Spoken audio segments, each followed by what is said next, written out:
Okay, so next I'm going to show you limiting reactants and how you determine which reactant is a limiting reactant. So we're going to go back to this first equation or the main equation we were working with just with stoichiometry. And I threw something else in here in parentheses. So this does not refer to grams. This is the state of matter. So often, especially as you continue to progress through upper levels of chemistry, you will see that, oops, this one doesn't have the end of the parentheses. There might be these letters in parentheses after, kind of as a subscript after a compound or molecule. So what this is about is its state of matter, like I said. So this is gas. This one is liquid. Okay. And then I just up here, if you want to take note, so G, and it's usually in italicized or cursive font. This is gas. L is, of course, liquid. You might see S for solid. And then this is AQ so aqueous. And aqueous just means that it's dissolved in water. So then it would be something that is, in a solution of water or with water. Okay, so going back to this same equation, we are going to look at limiting reactants. So that's kind of like if I said, hey, who wants a sandwich? And of course, with the sandwich, we're going to have 2 slices of bread. And let's say we're going to have, I'm going to make it simple, even though we might not all like a bologna sandwich. Let's say that you put 2 slices of bologna and 1 slice of cheese. Okay, so let's say that I have a loaf of bread, and in that loaf of bread, there are 18 slices. And let's say I have a pound of bologna, and let's say that has, I have no idea. Let's say that it has 16 slices. And then let's say that I have cheese. And let's say I go to my fridge and I only have 4 slices of cheese left. Okay, so I said that each sandwich has 2 slices of bread, and then 2 slices of bologna, and then 1 slice of cheese. Okay, so if we were to look at this, we'd say, okay, well, this could make 9 sandwiches. This could make 8 sandwiches, but if we're getting everybody's sandwich can only have or has a slice of cheese on it, this would be what's going to limit how much or how many sandwiches I can make because I only have 4. Okay, so this ratio of how we're using it has to be known. So we could use dimensional analysis to go through all of that, but just simply we can see that this is going to be what we run out of first. So it's not so easy whenever we're looking at our chemical equations because everything has a different mass and then we have different ratios. So it's not as easy to say as something like this. So I'm going to erase this and I'm going to show you how we do the calculation, or to determine, I should say, what is the limiting reactant. And so there are 2 different ways to do this. I'm going to show you the simplest, but it has a little bit more time involved. But it's definitely the simplest one. And I feel like, especially in this format, this would be more suited to what we're doing. Okay, so what we would first be given is 2 different pieces of information because we're trying to figure out which reactant is going to limit how much product we can make. So let's just say, that we have 50 grams of C3H4 or cyclopropene, and we have 120 grams of oxygen gas. Okay, so which one is the limiting reactant? Well, what we're going to do is run through the full stoichiometry equation for each one of those and then see how much of a given product we end up with. So let's see how much carbon dioxide we end up with. That's going to be our letter B. So I'm going to slide this up, and I'm going to put this right here. Remember, we are starting with grams of A to moles of A, convert that to moles of B, and finally grams of B. Okay, so the first one we're doing is 50 grams of C3H4. And so then we have to figure out how many moles that is, right? That's our next step. And C3H4 is 40.057 grams for every 1 mole. Oops. Make sure you have your labels. That would be the chemical you're talking about, and don't forget your units. And then we're going to have to use our mole ratio here. Okay, so here this is my A and this is my B. What's my ratio between that? So it's a 1-to-3 ratio. So it's 1 mole of C3H4 for every 3 moles of CO2 that I get. And then finally, I'm going to figure out the mass of CO2. So for every 1 mole of CO2, it has a mass of 44.009 grams CO2. Okay, and again, we're going to cancel,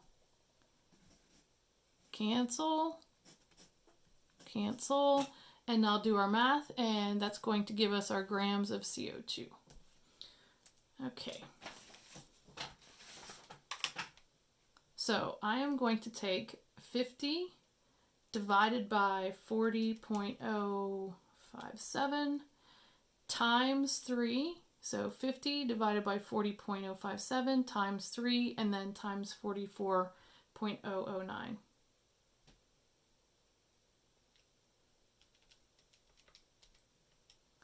And that gives me 164.798. And I'm just going to run through it one more time just to make sure that's right. Excuse me.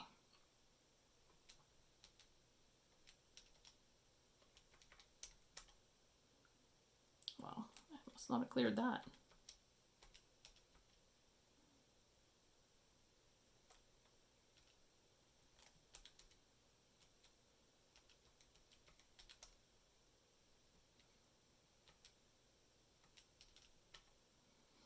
All right, so I wasn't thinking when I made that number I should have put a decimal, but I didn't. So it's only 1 sig fig. So that's going to be my 100 spot. The 6 rounds that up, and so we're going to say 200 grams of CO2. So now I'm going to go ahead and do the same thing with my oxygen. And my pencil seems to be out of lead. Let me see. Grab another pencil. Okay. So now I'm looking at, this time oxygen is my A and CO2 is my B. Okay, oxygen is my A, CO2 is my B. So I'm going to take 120 grams of oxygen, and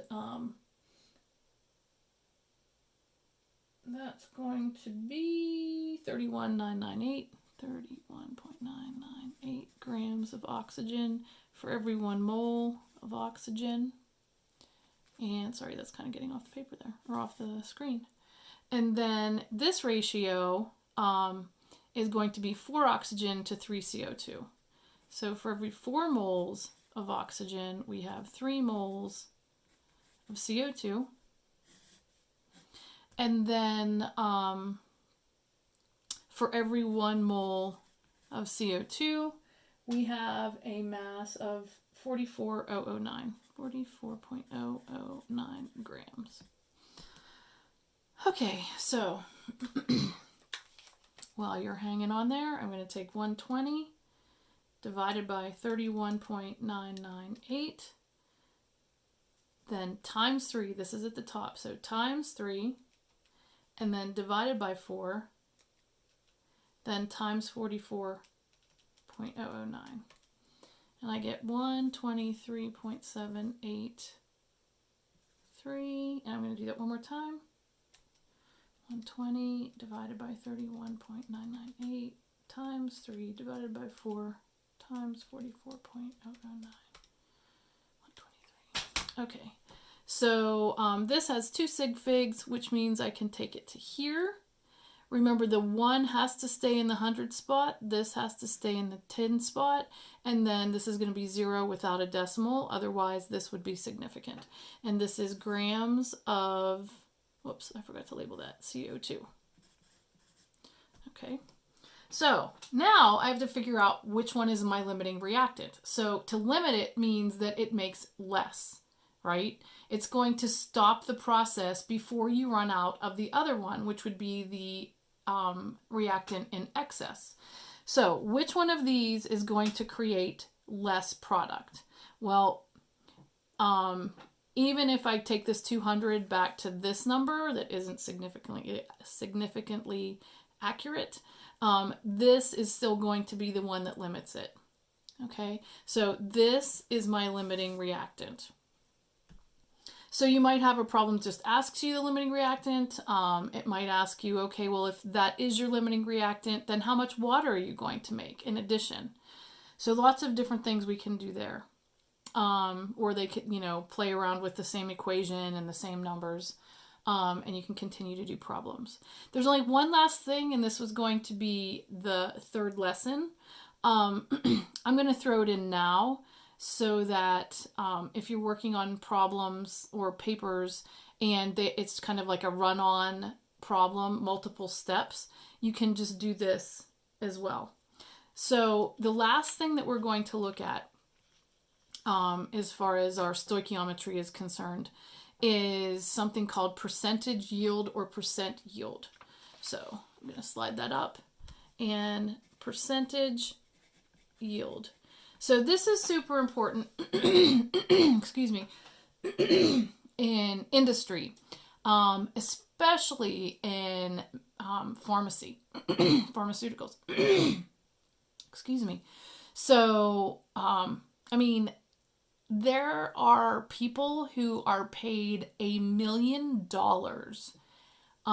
in pharmacy research just to try to increase the output of, or increase the percentage yield of the medication that is being manufactured by 1%. So some medications, whenever you go through this whole process, there are side reactions that might take place, or maybe equipment. It could also happen that your equipment isn't accurate or is defective and some of the product is escaping or some of the reactants are escaping. And so what happens is you have to figure out, is this what I was supposed to get? So it's kind of like getting your grade, okay, after a test or on a different kind of assignment. And you calculate it basically the same way. If you were taking a test and the tests were out of, let's say 100 points just to make it easy, okay, so that's what is possible, or theoretically speaking, you could have gotten that many points, okay? But your actual is what you got. So let's say you got 94 points out of 100. Okay. And so you take this divided by that, and that's going to give you obviously the decimal 0.94 times 100 gives you 94%. And so this would be like your percentage yield from this problem. All right. Again, this is just simple points. So what you typically do is you work with your percentage yield with your mass, what you actually got versus what you could have gotten. All right, so we'll look at that a couple different ways. Let's just go with this one. So if we had, and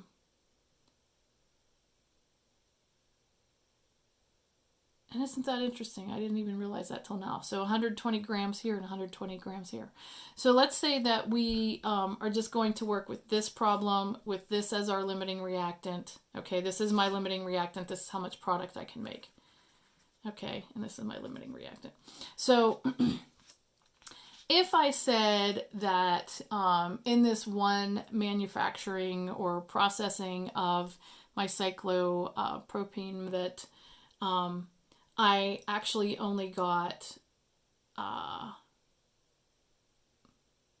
98 grams of carbon dioxide, okay? So what is my percentage yield?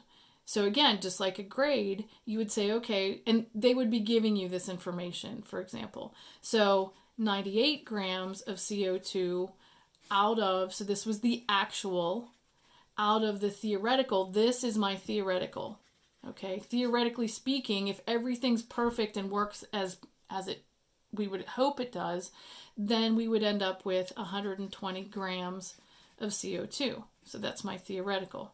So I can simply do that calculation, and I see that 98 divided by 120 is 8.816 repeating.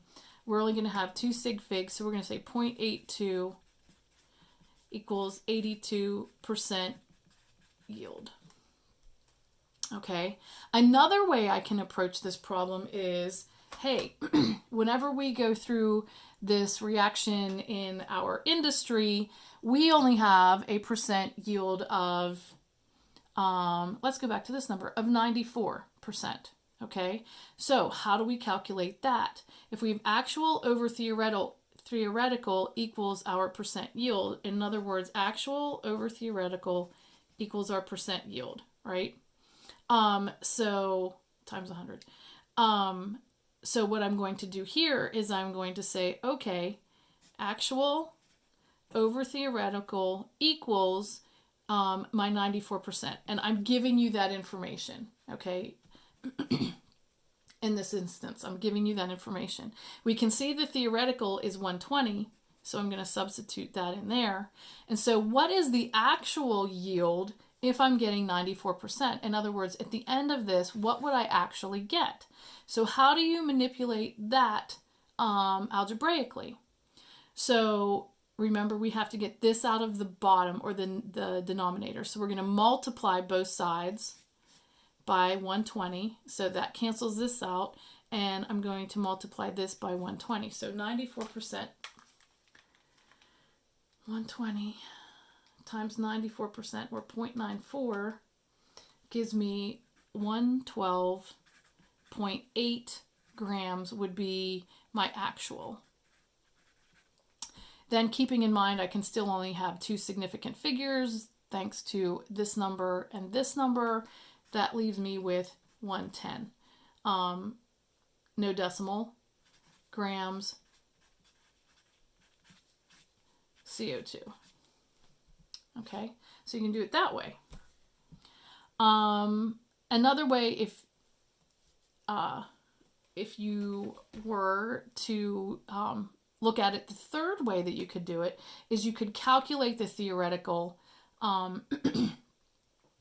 just like we did here by manipulating this equation. Okay, you could calculate what you're theoretically going to get. Hold on, I need a drink.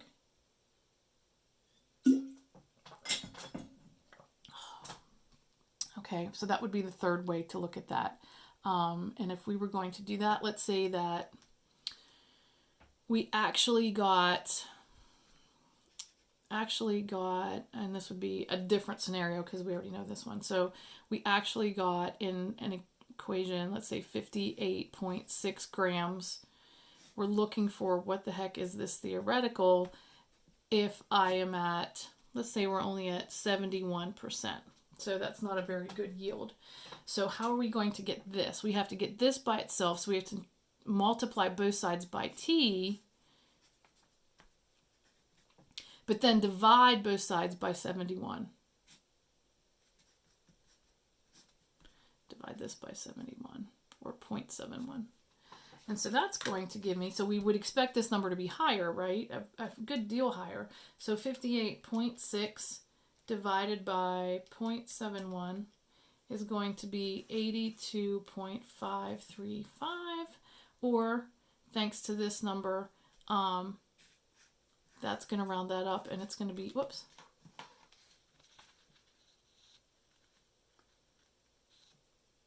83 grams. Theoretical.